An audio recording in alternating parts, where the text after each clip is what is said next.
the Magician's Apprentice, of course. And Johannes is currently searching his deck for that. And that's the perfect start. This is better than starting with the girl itself, because it already gives you a spell card activated, which of course then also accesses you what you want to summon from the extra deck later on, which would be that Dark Magician.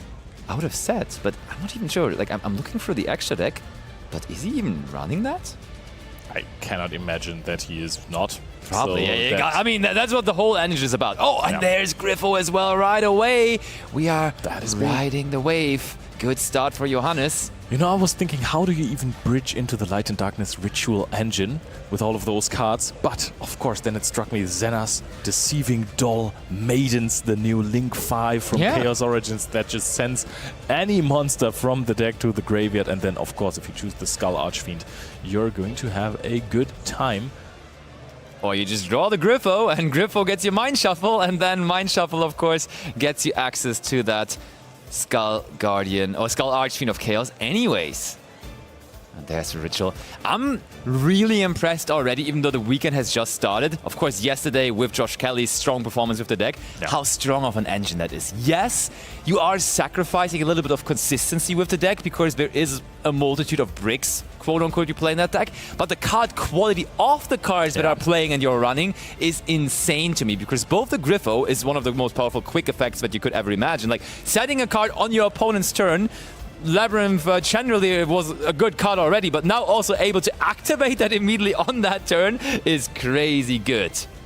Yeah, not even that. You can also use this in your own turn as a starter. You can really get going. Set up a field that is not too big, but it is so hard to out. It is. Bringing the Griffo onto the field now and linking it off here right away. Going into a Link 1. That shall be the Anima. You usually see that when playing into a field, trying to capitalize on the opponent, maybe mismanaging the zones a little bit, but here we are just going in and we wanted that Griffo into the graveyard. Probably so we have enough cards in the graveyard for the Skull Archfiend, I would imagine. Yeah, but also the Griffo can just be used as a material from the graveyard. That's fair. I don't know if it also works on the field. I'll have to check that. Well, for now, we're just going to discard that Mulchami Purulia, which we certainly won't need. Yep. And I mean, looking at the list of Johannes, we are going in on Charmies. There is free Purulia, free Fuvolos in their main deck. So I feel like on the Mulchami end, we've seen all kind of developments since the release of those cards. Like, people started out basically saying, hey, those Mulchamis, they're insane. I want to play as many of them as possible. Yeah. Then at some point, people stopped playing Purulia in the main deck and were more so only on the Fuvolos main deck technology. And then we also saw some formats where no Mulchamis at all were in the main deck all of a sudden. But here, we landed on the decision to play all of them. And there is the Dark Magician of Destruction now as well. Yeah, definitely. And that one is already also protected by the Mind Shuffle, right? It is. The thing is, I'm not quite sure how Mind Shuffle works together with these extra deck monsters, because do you have to return a card to the hand? Because I'm pretty sure you can. It has to return a monster you control to the hand as cost. Can you then even do it on extra deck monsters? I don't think so, because you cannot return them to the hand. You might be right. So there comes the Shining Sarcophagus. That is shiny indeed. Everything here is a quarter century rare or Starlight on the side of Johannes. So I'm quite curious to see the Dark Magician of Chaos, Black Chaos. Here comes Gondora. We're playing a bigger package than I would have ever anticipated for those Sarcophagus cards, because there is Gondora and there even is Gadget Trio in his deck somehow. So we're running the full-on package, but there is no Effect Veiler, and we have not used Effect Veiler on the Dark Magician of Destruction, but we've instead held it for, I think, the Magician Souls here, right? I mean, nice little +1. They discarded 2 cards, you only discarded 1 card, but Johannes already accumulated quite a bit of card advantage throughout the turn, so I don't know whether taking that positive trade there is too favorable for Pieter in the end. And that's the first Ritual Summon Effect of Veiler the day. In a vacuum really does not stop all of the things, right? It's oh wow, you can actually get a draw 2 and discard 2 from Cross Sheep there. I've never seen Cross Sheep actually used on a Ritual Summon. That is going to be an infinite impermanence, but the thing is, yeah, it denies a little bit of draws. I think Johannes already has everything he wants. Yeah, I don't think he needs much more. And yeah, the cross sheep actually working together with the ritual effect is the best one you can get, I want to say, because that draw 2, discard 2 is usually drawing cards in Yu-Gi-Oh! Is one of the most crucial things to do. And when you're already comboing, when you're already getting to the point of having a ritual monster underneath a cross sheep, good chances are that you're just digging for more hand interactions and stuff like that, more flexible cards. So that does make a lot of sense. But here comes the zombie vampire, and I'm not even sure whether Johannes searches necessarily for something in his deck or whether he just wants information about what's going on in Pieter's deck here, and he will get that information as the first card revealed there is ELFNOTE Regina. Oh, and there we are seeing a Dark Magician of Chaos, Black Chaos in the Secret Rare version, and then we have the extended art of the Blackluster Soldier. Yeah. From his opponent, he doesn't really fight anything too interesting, but the information of Regina is pretty big. It is, for sure. I mean, there is decks that only tag the Regina, you gotta say. So, like, it's not necessarily a pure ELFNOTE deck. It could just be something wild, such as Mitsurugi ELFNOTE or something like that. But chances are pretty high that it is going to just be some kind of an ELFNOTE deck. I mean, there is ELFNOTE cards in there. That we have confirmed. And that's going to be Protect Code Talker, which we are going into there. The link free back from Cyberstorm Axis is just something we are immediately linking off, though, into the Firewall Dragon.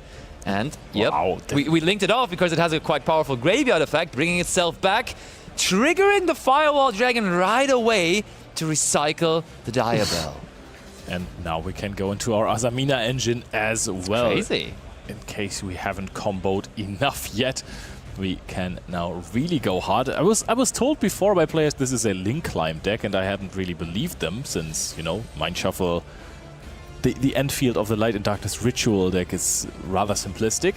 For sure. But you know, I like this a lot here because sometimes the zombie vampire can be a little tricky because you play against, in game 1, you play against a deck that is very graveyard reliant, and you don't know that at the moment when you're activating the zombie vampire, and then you give them like 4 Orcus names in the graveyard, for example. But with now also having access to that Skull Archfiend, you're just able to shuffle some of those cards back after you resolve the zombie vampire. Here in that case, there wasn't anything too scary. We only shuffled away one of those cards, but in general, that's such a good option to have. I mean, not only does it help you against good cards in the graveyard of your opponent, but you also get to keep your good cards in the graveyard around because you just Zombie Vampire enables you to take cards from your opponent, so you can keep your resources. Now we discard the Ritual of Light and Darkness, or Light and Darkness Ritual for the Diabells. I'm quite curious to see what in the end is going to come off of this linking madness that Johannes is performing here, because the Protect Code Talker plus Firewall Dragon, they don't really do too much anymore, right? We have used Firewall Dragon already. I mean, we have only used the effect, like, we have used the effect of Firewall Dragon when something was summoned into its zone, but we still have the effect to bounce something on the opposing turn, possibly. I think we have used that one to add back the Diabells now. Oh, have we? Yeah. I'm very sure, at least. So we link it away.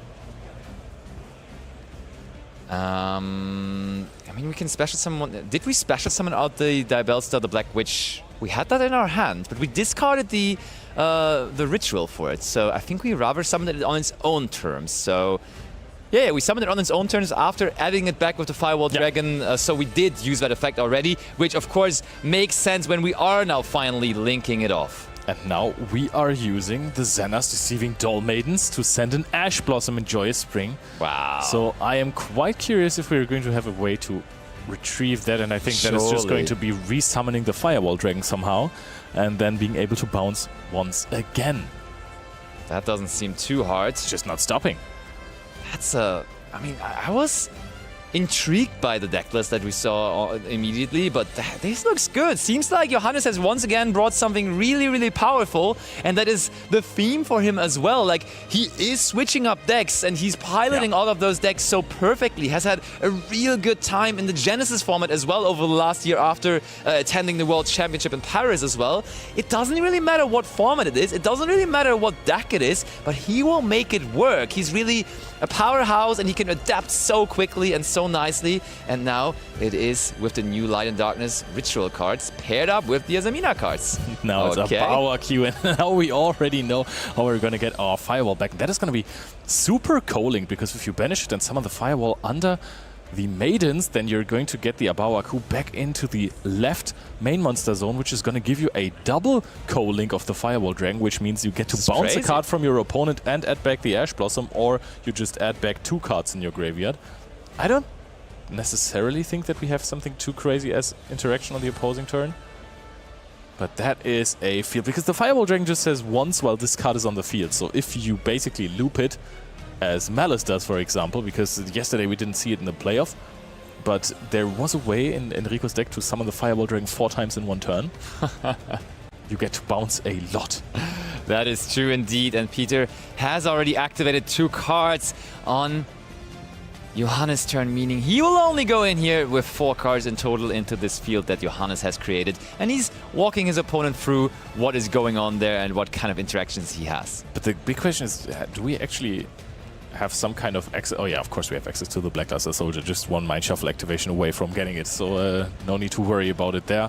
Exactly that. So ELFNOTE has become a lot more popular lately. Like it wasn't super popular at the in the Nationals, but now, especially with the release, of course, of Regina, the deck is a lot more consistent and also a lot more flexible overall, and therefore that just helps. But oh, we bring back the Black Witch. And oh, we're trying to bring back the Black Witch. Not there just yet. All right, so and I think we're trying to add it back, right?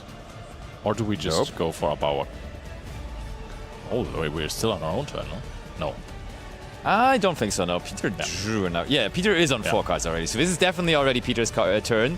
And we are using the on-summon effect of the Black Witch now as well. Setting Wanted. Is that what we wanted? Having a quick spell set now on our opponent's turn, which we cannot activate until the end of this turn. Let's see. It's just further follow-up, of course. Well, can't be too bad. This is such a huge field. Abawaku is an interaction. Firewall, of course, can bounce it. Add back an Ash Blossom, Joyous Spring. You also have the Mind Shuffle interactions. And you have the Azamina engine that is going to add you an extra layer of negates. And we're starting off with Mind Shuffle, add back the Diabellstar. Sure, why not? It is a big monster at the end of the day, and we're going to use that to bring out the Black Luster Soldier, which is more than enough, says Pieter, picking up his cards. And Johannes takes game number 1 with that innovative version of the Light and Darkness Ritual deck. That was a huge combo. And when was the last time we saw a proper Link Climb deck that wasn't a Cyberse deck? Like Malice, okay, has always gone for big Link combos, of course. but with those generic cards, like he didn't fit in one deck theme, right? It wasn't. No. It wasn't Cyberse. It wasn't whatnot. This was just generic monsters. I mean, Mitsurugi was not focusing on that, but they had like the extra deck toolbox where they sometimes, when they just had enough monsters due to Futsu returning a lot of monsters, were able to climb a little. They just used it offensively, right? And then at max on your own turn, you went into IP for an SP play in the next turn. This deck actually just used Protect Code Talker as a massive part of the combo. For sure, for sure. It's really interesting to see. It's something that I did not necessarily expect totally, but it is something that may catch the entire competition here this weekend off guard. Of course, it's early. It's round 2. Yeah. So far, he has won his first round, and he has won that first game in the second round as well. But the tournament is long, of course. But I think that this is actually a genius pick for the format, because decks have actually dropped the Fubalos. Yeah. Because of the Light and Darkness Ritual deck. If that deck is popular and you are actually just having Fubalos in your hand and it goes for this minimalistic end board, they actually can only give you like 0 draws. But a Fubalos would stop all of the other shenanigans. And then it's, if everything is just being played there for a deck with, like, example, Sky Striker, right? Sky Striker has ways to out the Mind Shuffle lock, basically, of course, or the tower presentation of Mind Shuffle. but that's a 2-card combo already just to play through that field, and you will have to get there first. You still always say that so convincingly. Striker still struggles with the Mind Shuffle combination. I want to say yes, if you have like a Lightning Storm, sure. I mean, okay, you can go into Azalea, yes, of course. No, you can easily engine out it. The 2 cards, it's not hard. Sky Striker fan, you know it. You just need an anchor and a way to play. Yeah. Okay. But yeah, I mean, it's also interesting to see how much of an impact the Dark Magician of Destruction in the end turned out to have. Because in the beginning, people were like, yeah, you're not really going to run that too much, because initially people connected that card always also to the quick spell, which then would bring out the Dragoons. But people shortly after found out, well, you don't even need to do that. You can just only play the Dark Magician of Destruction, have the Azamina cards, which give you the Ilya Silva already, and use the Dark Magician of Destruction, for example, for Link Material, as it is one monster itself, searches you the Magician's Souls, which is another monster for free, which can be used for Link summons, and you get draw power through that as well. Yeah, definitely. But I think that our players want to draw some cards as well, because they seem ready, so we're going over to the table.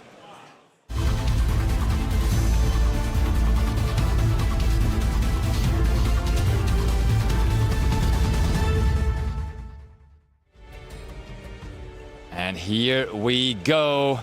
Will Johannes make it a swift 2-0, or is Pieter now able to pull off a big combo as well? Because I would say ELFNOTE, quote-unquote, is considered to be the biggest combo pile of the format. Huge synchro abilities. But let's see whether Johannes has answers prepared. In his main deck already, he got Perulia and Fuvalos prepared, so that would be a good answer. That is a very hand-trappy hand, no? That is looking like there is not a single play. But that Perulia, it's so good against the ELFNOTE strategy, because they all want to summon themselves from the hand. So I would even consider this card sometimes to be better than the Fuvalos against this deck in particular. Okay, so there is a welcome home at least. Welcome home, Leo. Welcome back here in the casting booth. And we are going to Fuvalos as well. That is going to be Ash Blossom. So Pieter is he listened to you and he said, hey, you know what? I think Fuvalos actually hurts me more because you know, with some of the cards you actually get to summon out a lot more from the deck, and I think there's good lines around Perulia. Around Fuvalos, not so much, because if you want to end on something, you will have to summon from extra deck. Yeah, I mean, your end field mostly consists of those big, powerful synchro monsters. I think actually that deck is quite nice in adjusting. Like, when you are facing the Perulia, you go into more of a line that we're about to see, and we see the Fuvalos, you can just chill and sit on all of those main deck monsters that you summon from hand. Then you have the Trap card, the Rhapsodia of Madness, then you have all of those quick effects you can use on your opponent's turn, so definitely an approach into both of these more charming variants. Actually, it's not that easy because they can only summon themselves into the middle main monster zone, and if you are starting with getting a welcome home, which is one of your primary ways to get rid of these monsters, you will have to summon something from deck. Also, Regina clears out your middle main monster zone, and she also summons something from deck. So Fuvalos, even if you want to play on only the main monsters, does kind of hurt. Oh, and we are keeping the Fallen and the Virtuous for the Mind Shuffle. Oh, we're not keeping. I think Johannes preemptively activated that there, because the next card that Pieter will summon will be Crystal Wing Synchro Dragon. So Johannes wanted to get that out of the way already, but Pieter had that Fallen and the Virtuous to make sure this ain't resolving. And now we can actually reconsider. Do we even need to go into the Crystal Wing Synchro Dragon here, or can we maybe even go for a different route? But I would imagine that that's just going to be the Crystal Wing here. There is different ways to approach this situation. I think you can also still synchro climb a little more, but nope, we are summoning this in the extra monster zone. Oh, set one pass! That's all we had there. Johannes kind of got hand looped as well. He is on 2 cards in hand now with the draw phase. He is on 3. He has a Griffo in the graveyard, which is kind of a resource. But can you actually play through a set card? And I think the other cards in hand for Pieter are just hand traps. Now he does look a little bit like he is not happy with how this turned out. They're joking around, yeah. Oh, okay. Oh my, that's a start. Oh mama. If one of the 3 cards in your hand is Pot of Sloth, the new staple going second card from our newest main set, then that is a start into any kind of field. Chaos Origins brought us a bunch of good new cards. Would you say that Pot of Sloth is the best one? Oh, it's hard to rank them, but Yeah. it's definitely up there. Top 5, I will 100% say. Yeah, Top agreed. 3 probably as well, but then there's other real good cards in there as well. The other, I mean, maybe the most generically good cards that is Okay, yeah. accessible to all kind of decks, but there is, of course, more specific cards that are insanely good as well. Like, we were talking about the Light and Darkness cards, like Griffo, Mind Shuffle, those cards are crazy too. I think especially in this deck, Pot of Sloth is crazy because you mentioned before that there is some bricks in this deck that you don't necessarily want to have. And yeah, well, Pot of Sloth can fix that actually. Gets you to draw some more cards, and we start off with a Wanted, which is always incredible start. We know that there was a Ghost Ogre discarded for the ELFNOTE Welcome Home. Therefore, Johannes is going to not ignore hand traps in this turn, I think, because if there was anything worse to discard, Pieter would have done it. We do search for the Black Witch. So, we drew... Oh yeah, Black Witch, discard 1... Was that the Skull Archfiend or why? Yeah, that is the Skull Archfiend. And that one is going to be able to activate and, I think, chain block the Dia Bellstar. Or the other way around. Possibly. Oh, we are able to get rid of the Welcome Home by using the in-hand effect of Regina. So we didn't want to do that last turn, of course, as we were not trying to give as many draws into that Perulia. But here, bringing it out and bringing another one from the deck, of course, another ELFNOTE monster, so we get at least some kind of interaction here. That is going to be huge. I mean, we have the Crystal Wing Dragon, but I think you can either... Oh, I think you can destroy a spell or trap card now, right? I think you are very much able... Okay, well, we go for the ELFNOTE Power Patron. Oh, hold on. So, we are going to use the quick effect of the ELFNOTE Power Patron to summon out our new Synchro monster that isn't around for too long, which I didn't necessarily expect to come out here. But here we go. The ELFNOTE June Pride, right? June Pride. Yeah. So what? Let us know, what is June Pride all about here? Why did we decide for that? Because I did like the option to just access one of our ELFNOTE cards. Oh, yeah. Oh, hold on. Yeah, you can tag it out to summon back. Oh, we're going to summon back the Strelitzia. Here it goes. And we do also bring out Fortuna. Well, Fortuna is now in the middle main monster zone, and I think there's the Tinia. There's the Tinia. Okay, so Tinia can swap into the main middle monster zone there. And then it will be able to resolve its effect as well, getting rid of one card in hand. Which one is it going to be? We get... Oh, wow. We get rid of Black Chaos. That's huge. That's insanity. Yep, and now the Fortuna is unfortunately a little bit too slow, right? It can bounce a spell trap card back to the hand, so we cannot quite remove the spell trap card that Johannes set up earlier with the Dia Bellstar. But what did we set? We set Deception probably, right? Yeah. And I mean, just on effect activation of Deception. Oh, true, yeah. Getting that Deception back into the hand seems really good, honestly. That's a superb setup, especially with the Crystal Wings still not being used from what I could tell. Oh, I think we used it after the Skull Archfiend was activated. I think that one milled Maybe you're the right, yeah. Light and Darkness Ritual. Oh, but we can also, of course, also summon it back from the graveyard, recycle the Mind Shuffle. And yeah, here is the crazy part. Oh, wait, hold on. Albion in the graveyard. I don't think we used the graveyard effect of Albion in the end phase. So Pieter may have forgotten to get that extra Fallen and the Virtuous, which is a huge factor, of course. This is maybe why he shook his head at the beginning of the turn. Probably, And, yeah, Johannes, you're right. Johannes may be going for a little bit of mind game, telling his opponent, hey, you forgot something there, and it's now my draw phase, and just to you know, get in the head a little. Indeed. Okay, so it's scary. Just accumulating monsters on the field on Johannes' end is going to result in further link climbing, but for now it seems like we're resulting this in a battle phase. Fortuna, only 1800, so we could work around that effect of putting it into the main monster zone by just attacking over it, and we do attack over it and also the Tinia there. Here comes the Deception. Ooh, we drew the Ritual as well, so we have to tribute that.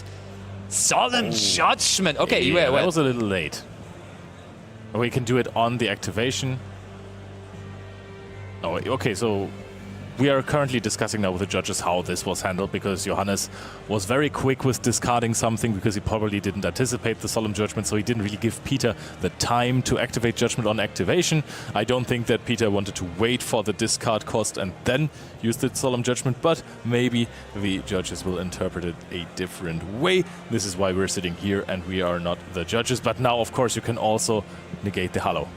You can negate the Hallowed, but the Hallowed is very easy in getting back into the hand, so that's definitely not as good. I mean, we don't have an Azamina fusion monster in the graveyard, so Hallowed, of course, it's good to have it in the graveyard, though, in general, I would say. And also, we added back the Light and Darkness Ritual. We have Griffo in the graveyard, so we can actually just summon our Dark Magician of Destruction, which was actually a good card to have in hand in this situation. Oh, totally. We also didn't go into a Dark Magician of Destruction from the extra deck so far, because we definitely have activated some spells. We add back the Hallow. This is absolutely insane. Look at that. That's going to give us a Murcielago. That's what I meant. Or We just got the Ilya Silva, if you Hallowed want. for free. We go into the Murcielago first to further extend. I mean, we were in the battle phase already, so we're not going to end it here this turn, but we again have our common materials already on the field, basically. We get to combo off once more. Big question is, can he actually access a Black Chaos this turn? Because then he's going to get rid of the other two monsters as well, which would be absolutely huge. Now Dark Magician of Destruction is being summoned, and we're going to get ourselves our hands on a Magician's Soul. And I think the next few minutes are going to be furious link climbing. Can at least go for an SP Little Knight to remove one of those bodies. Question is, are we going to get rid of everything with the extra deck that Johannes has available to him, or are we going to possibly access Mind Shuffle and then prepare a setup, or both? That is also a very good option. The deck that Johannes brought to the tournament is so unique in deck building, because for a regular deck, mostly it will consist out of 3-offs, right? That's general deck building 101. Oh, you want to my have as many goodness. consistency cards as possible. Anima. Yep, we messed that up because the zone was not perfectly chosen there by Pieter. Oh, he's smiling into the camera, looking into the crowd for help from his friends. That is now Cross Sheep pointing towards two different summoning mechanics, pointing towards the ritual and the fusion. But yeah, what I was trying to say, we're playing 12 one-offs in Johannes' deck. That's like huge, having all of those different one-offs, which are not all necessarily starters, but more so bricks in some regards. So we definitely took a high-risk approach into this tournament as well. But Wow, you can use the Cross Sheep in so many different ways. You can either Ritual for a draw or get the Reborn effect. That is also, again, so massive for the deck. If you can utilize a card like Cross Sheep in different ways, the card gets infinite times better, because it goes from a linear card that is just supposed to draw you something, or is supposed to summon something back from the graveyard, to actually giving you multiple options. wait, it's not options, it's both, right? I think Cross Sheep just does everything for as many monsters as it points to. Maybe I'm overestimating the powers of Cross Sheep, but I think like when you're pointing on multiple cards, yeah, do it in sequence. just do both, Leo. You can have them all. That's how crazy Cross Sheep is. What? When you're actually able to establish multiple things it is pointing towards. That is completely wild. Isn't it? So we got our hands on two draws. Again, Lava Golem is, of course, being discarded, since there is only one monster left on the side of Pieter. Selene play. So this is one of the ways where you try to bridge into the Diabellstar engine. Oh, and now we're even getting rid of resources in the graveyard. I mean, And we just go into the Shining Sarcophagus engine. everything in this deck seemingly bridges into each other. That which is beautiful. really, really, really strong. I did not have that deck on my mind going into the weekend, but maybe Johannes puts it into all of our minds here. Performance in the featured match area. Oh my goodness, and now he gets the G into his hand, Gandora G. Yo, this weekend is starting off strong. Yesterday, Danilo qualifying to Worlds with Invoked, which certainly nobody expected. Now, Johannes, someone that was at the World Championship last year and is an all-around top player of the community in general, bringing an Azamina Light and Darkness ritual deck to the tournament and is seemingly making some waves with it. I cannot wait for more this weekend. That is insane. It's also insane to me that nobody in the playoffs played this kind of list yesterday. Right? So this must have been a secret. Mm-hmm. Absolutely. So, Johannes, what are we doing with all of those monsters now? X-Code. Okay. Pop the power patron. Sure enough. I mean, Power Patron only gets you a Surge when you're using it for Synchro Summon, so getting it into the graveyard here certainly is something we want to do eventually. But I mean, SP Little Knight would also easily do the trick, so you don't have to waste an access code talker. I think in this situation, no matter what you do, it's gonna be the same outcome, and that is going to be a victory for Johannes, because messing it up at this point, it's hard. Borderline Pieter only has impossible. one card in hand as well. There is no resources in the graveyard that he can access, so it will... Like, the one SP Little Knight alone might be able to do it, and Johannes is strongly considering that. Pieter waited so long for the Solemn Judgment. I think if he just throws it on the Diabell Star... That's what I was immediately thinking, because I saw it in his opening hand, and I was like, he invested 2 cards into this, and he searched for it as well. Seems like a prime target for the Solemn Judgment. Honestly, I think Pot of Sloth is the Judgment Or target. that immediately, yeah. I mean, you know me. I can't wait to get my interaction in. And yesterday I was also suggesting to immediately go after a Pot of Sloth. But I think this was another decent timing. Against this deck in particular, you mentioned it. I think this deck, you do not want to give them the chance to refresh their hand and get possible brick cards out of their hand. Yeah, because that is the only downside to the deck, right? As people have figured out. This is the only thing that is stopping this deck from completely going loco, is that sometimes you have unplayable hands, and going second if a Pot of Sloth is involved. With 3 draws, you're not going to have one of those bad hands. So, as Johannes just showcased, this deck is really popping off. We have a random Griffo laying there. I don't know how many counters we have on Celine, but there's probably also another summon in the next turn. 100%. Might not be the one with the most interactions, but it is still going to be Summoner. The Power Patron is going to be tributed now for the Regina. And I think at this point, if you just use your Ilya Silva, it would already be a big problem. Wow, Impulse is so huge, and that is the fist bump. Johannes with an impressive 2-0 victory over Pieter. What a match. What a deck Johannes brought to the table. That was absolutely insane. And all of those engines, they still work with Dominus Impulse. The card is absolutely insane and has a lot of new applications also since Chaos Origins, because it negates a lot of great cards like Whisker Blitzkrieg. Yeah. Brussels, watch out! A new deck, a new challenger is in the room, and it may be that Light and Darkness Ritual Azamina deck, which is a surprise to many. Yeah. Not to Johannes, as he was already perfectly planning his successful running. And actually, I've been told we, after this cool match, as you know, we have 2 matches going on here over the course of this weekend. So why don't we throw it over into our backup featured match? Because the little level ones don't really present any field pressure at all. If it's all of the bigger ones, then it can be a lot less effective, because then you can just end your field on a lot of the stronger ones and build on from there. But on the flip side of this, there's actually not any monsters that Sever can do. There's not much that can be done here, because we've only got access to... We've only got access to what looks like Leon, which is what Florian is kind of reading now, and I believe the other one is the Scorpion, being the tail.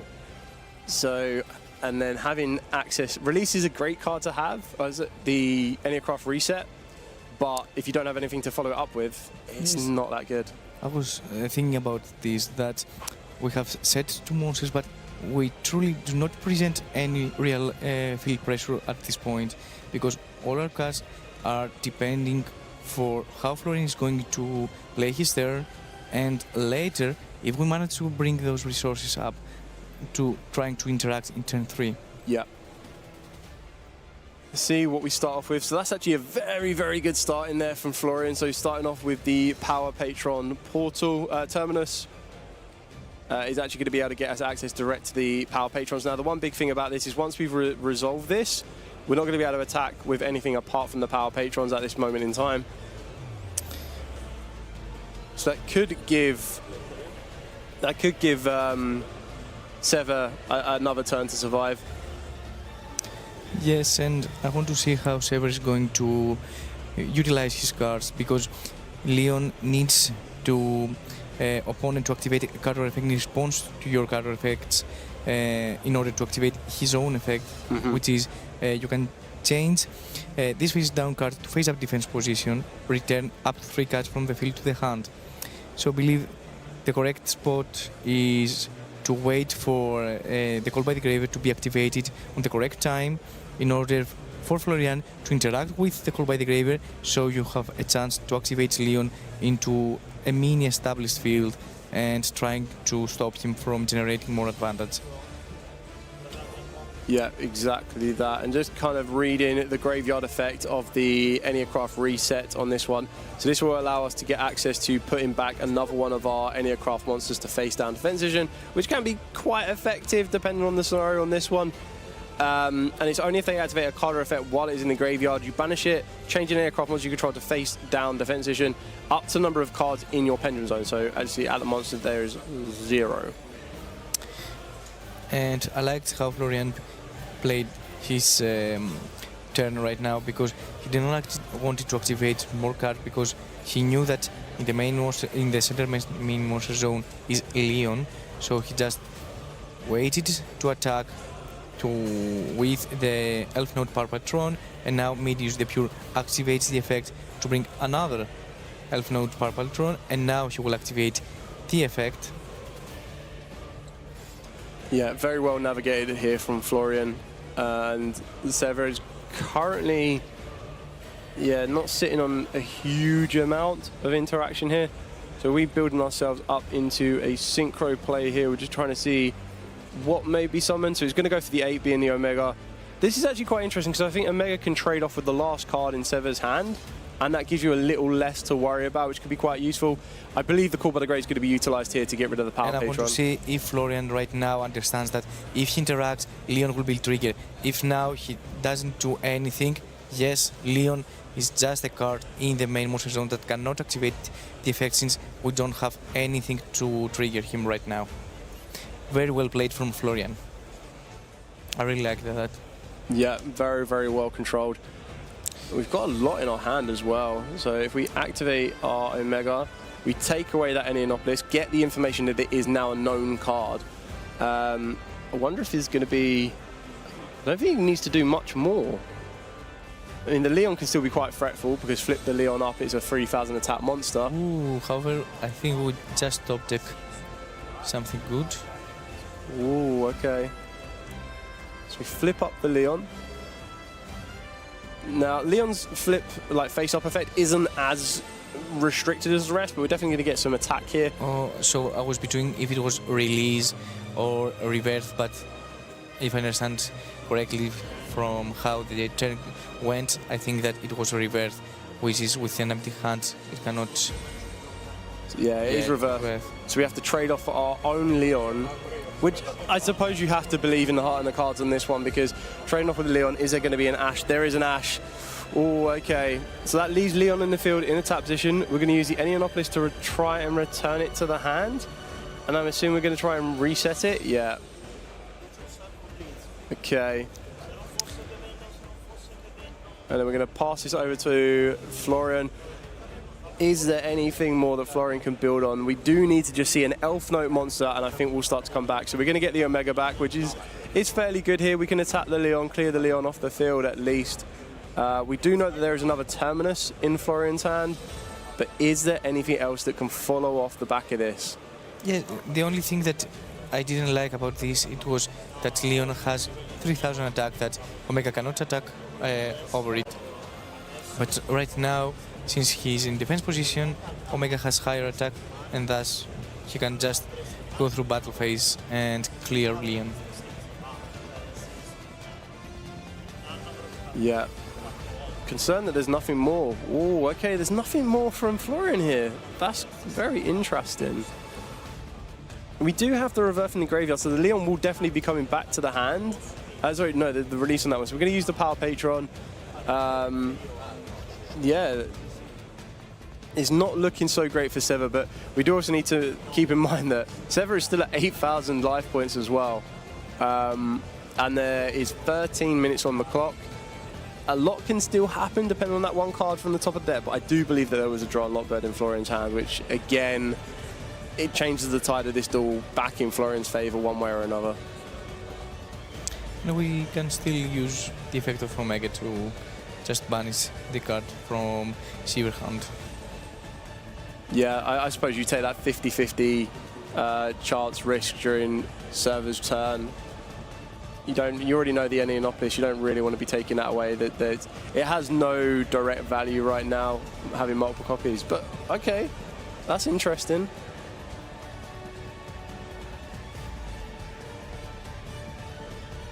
Okay, so we're just reading the Power Patron. So the Power Patron, Janora. Is there a graveyard hidden effect on this one? Cards are protected till the end phase. We draw for turn. We get the Pexia. Okay, not the ideal one you want to be seeing. We're just going to set the Pexia. Going to pass back over to Florian. This is now got to be the moment. So we're going to get back the Enneanopolis. Omega enters the field of play again. The Pexia gives you targeted protection, and it's whenever your opponent wants to try and target cards as well. Could be quite important. But I still don't feel that it presents as big of a threat. It's still only 2,500 defense, which is why we're going to see attacks. And there is our first ELFNOTE monster, Fortuna. You don't mind which one you get as long as you get one of them. And we're going to use Omega again to get rid of that Enneanopolis. Limit our opponent's hand advantage on this one as well. And I think right now Florian's in a very good position, since Fortuna will be able to place the Rhapsody of Madness into the field, and right now I think Florian is a very good spot, having this amazing trap card to special summon from the graveyard the key pieces that he wanted in order to advance his play, go through ELFNOTE Power Patron into ELFNOTE Seraphim Streligia. Yep. And this is going to snowball very, very fast because of the ELFNOTE Power Patron going to the graveyard of Synchro Material. We're going to get access to the Tania. We're then going to be able to bring this back. We're going to add a Crystal Wing to this field right now. And in a very simplified kind of game state, this is great for Florian. Definitely in the Ascendancy. Very few cards that I feel Sever could possibly draw for turn. So I think it's well within Florian's approach to try and settle the game. Not go for game right now this minute, because we've already declared our battle phase, but put it in a position where Sever just can't come back. And I mean, right now Crystal Wing can also deal with any aircraft that will be draw for turn, for example, Torimar, and also I think we have the second effect of Tinia that can deal with any draw that Sever may draw, and we can manipulate pretty easily his hand. Ooh, it looked like an effect monster, and I believe if you're going first, the only effect monster you'll play in the main deck will possibly be a Zaborg that you don't set.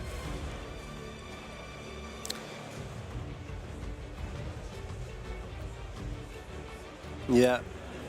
Unless we have, yeah. The fist bomb, yes. Oh, it was Vanities. Vanities. All well and good early stages, but unfortunately not enough here for us on that one. So that was round number 2. We've got ELFNOTE and Enneacraft. Florian is going to be moving on to round number 3 with an EXO record. It's not over for Sever right now. It's still a 1-1 record. It's still enough. And yeah, just going through the deck there. A legendary fisherman. Wow.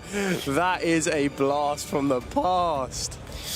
And I mean, we were very happy to showcase how the Enneacraft would have worked against this matchup, because this is one of those scenarios that you really want to see certain matchups how they interact with each other. Yeah. However, we have a lot more action coming through the next. And we are back with the winner of round 2, Johannes. First of all, congratulations on yet another great show. How does it feel? Great start of the day? It feels pretty nice to play again. I haven't played for like 3 months with cards, so it's pretty nice to be back. Nice. Yeah, I mean, we've talked a little bit in the background watching, because you had quite the journey also in Genesis format. You told me you played yesterday, and now you get the chance to play a little bit of both formats this weekend, right? Yeah, I really like how they changed the structure with that you can play the day 1 of each event. Yeah. I really like that you can play the day 1 of each event now with the new structure. Yeah, absolutely. It's gonna be a really good show. Yesterday we got the chance to show some of the Genesis format. Today, of course, we're taking a break and focusing on this, but tomorrow we will have a secondary stream as well for the Genesis. I don't know what to wish you, you know. So, anyways, I'm sure we'll see more of you, whether it's on this tournament or on Genesis. But for now, we are here, and of course, last year I'm sure it brings back great memories from qualifying to the World Championship. How was that whole experience for you? It was pretty crazy because it didn't start out that well, that event, but after that I had a lot of close games and it worked out for me. I was very happy. Yeah, I mean, we all remember it, and then you also got quite close at the World Championship itself. But now, I mean, a lot has changed in 1 year. First and foremost, it's the first European Championship where we will have the new rules, and so the top 8 cut. And anyways, you started things off, and you're playing, quite a unique brute, I would say, light and dark, but you take it with a unique, heavy link-focused deck. So what was, your ideas just behind bringing this deck? I noticed when testing a deck that Dark Magician of Destruction, the fusion monster, is very useful to bridge both engines together, so you can end on both, even if you only have one of the sides of the engine opened. I think that's a very nice feature of the card, and I really wanted to focus that, so I played the Shining Sarcophagus cards and the Diabellstar Azamina cards to get to that end. Yeah, for sure you gave it justice during the match, so I think we can just bring up some of the clips. It was quite the dominant show, I would say, but still there are a lot. I mean, game 1 started, and as we can see, let's see if it goes. Doesn't seem like they want to show him. Okay. Anyways. 1 second, guys. Okay. There it is. So, it started off, with you going pretty strong. Your opponent just had 2 interruptions, which was this Effect Veiler and Infinite Impermanence. And my question for you, just in general, is, especially in game 1, what kind of hand traps do you try to play around? Are you afraid of something in particular, outside maybe of Mulcharmies, of course?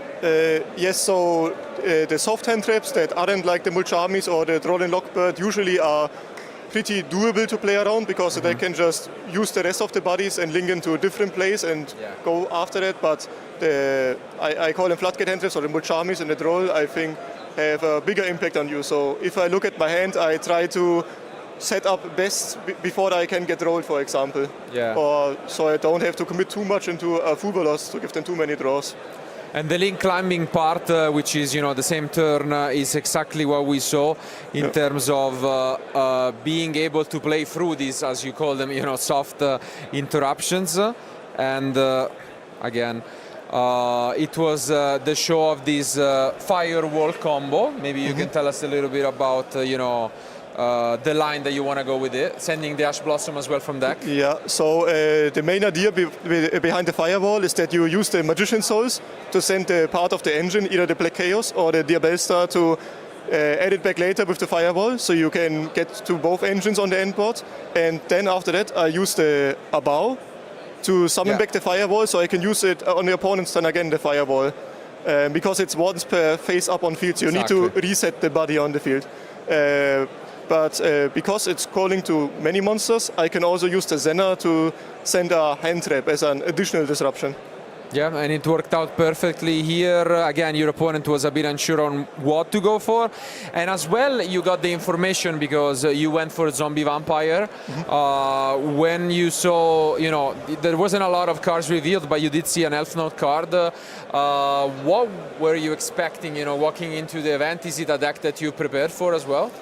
I think it's a relevant deck to consider, but I don't think it's one of the top choices. I will be playing many rounds, but like 2 or 3 I can expect. Yes. Yeah, for sure.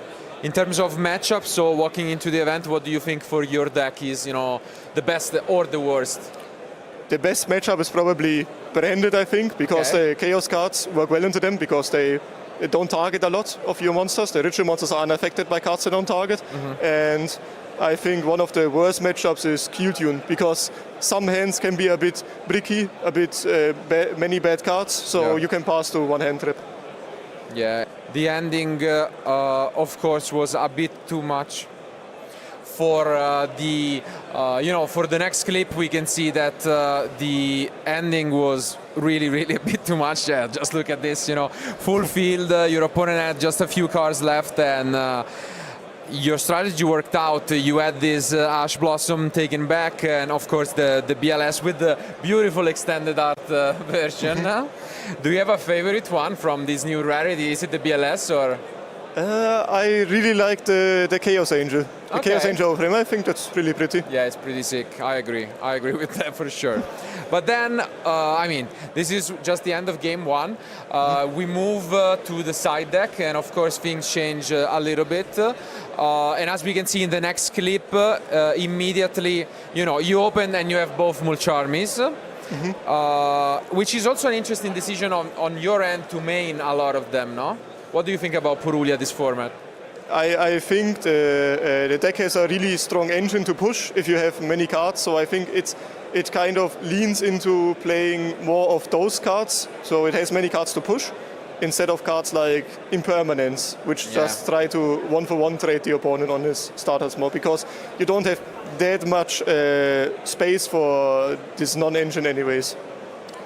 Yeah, and in this case, there was some hope for your opponent, because as we can see, he ignored the Purulia, but then he did have the Ash Blossom for the Fuvalos.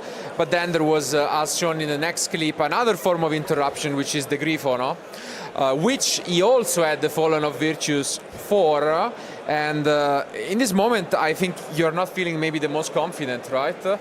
But then I think nerves kicked in a lot for your opponent.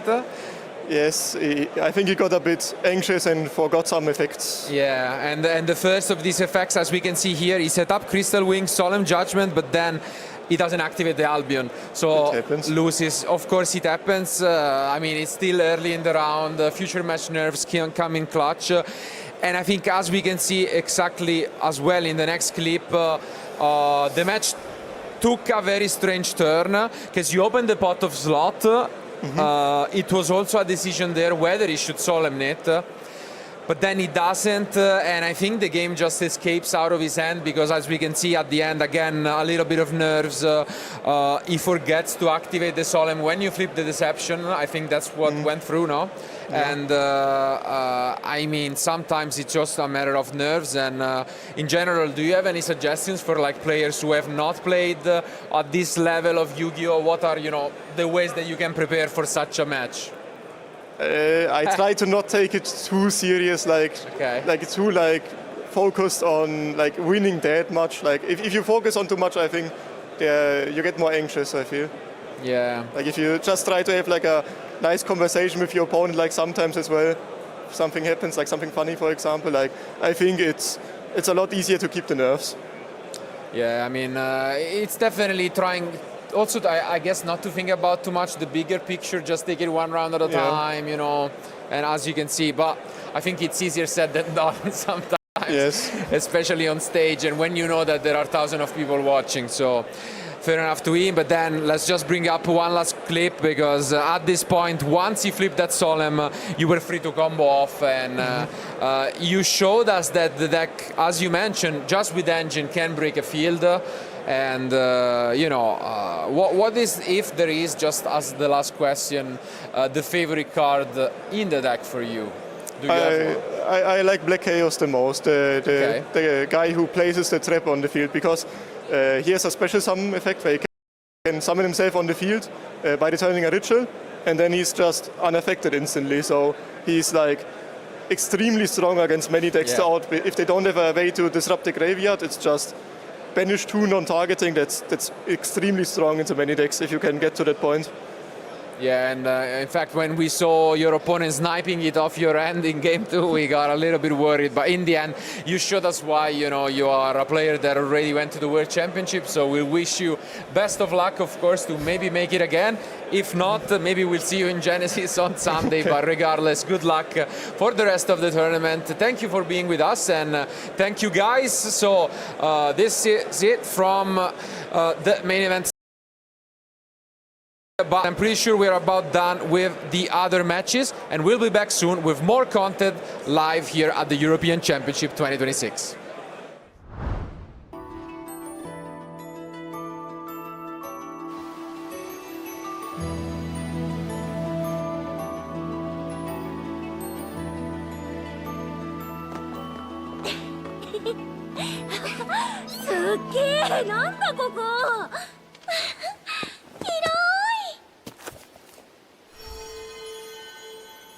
すべての試練の先に一輪は咲くだって。大霊術を試せってことだよね。どうアウス？複数の属性を調和させることで霊術の力を増幅させる働きだと思う。うまくいくヒントもありってか？よーし、早速やろうぜ。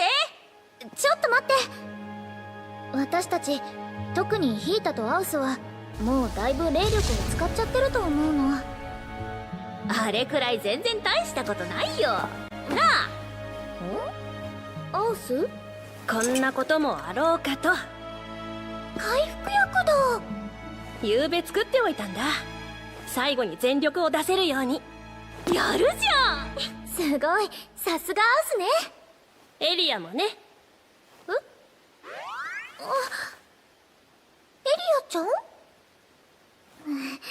お弁当作ってきたの。マジかよ、やったー。休憩だね。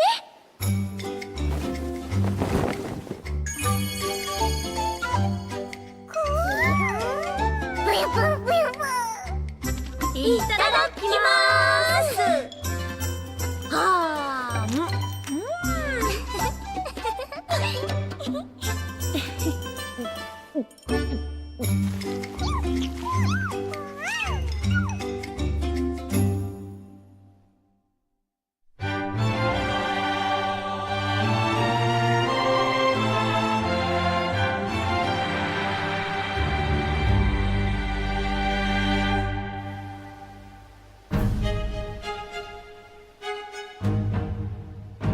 準備はいい？食った食った。大丈夫だよ。回復薬もバッチリ効いてるよ。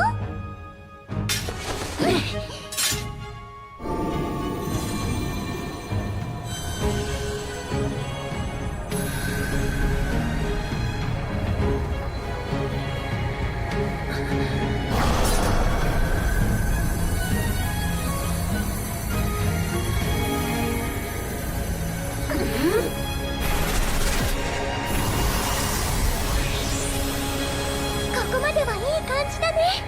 この調子で行こうぜ。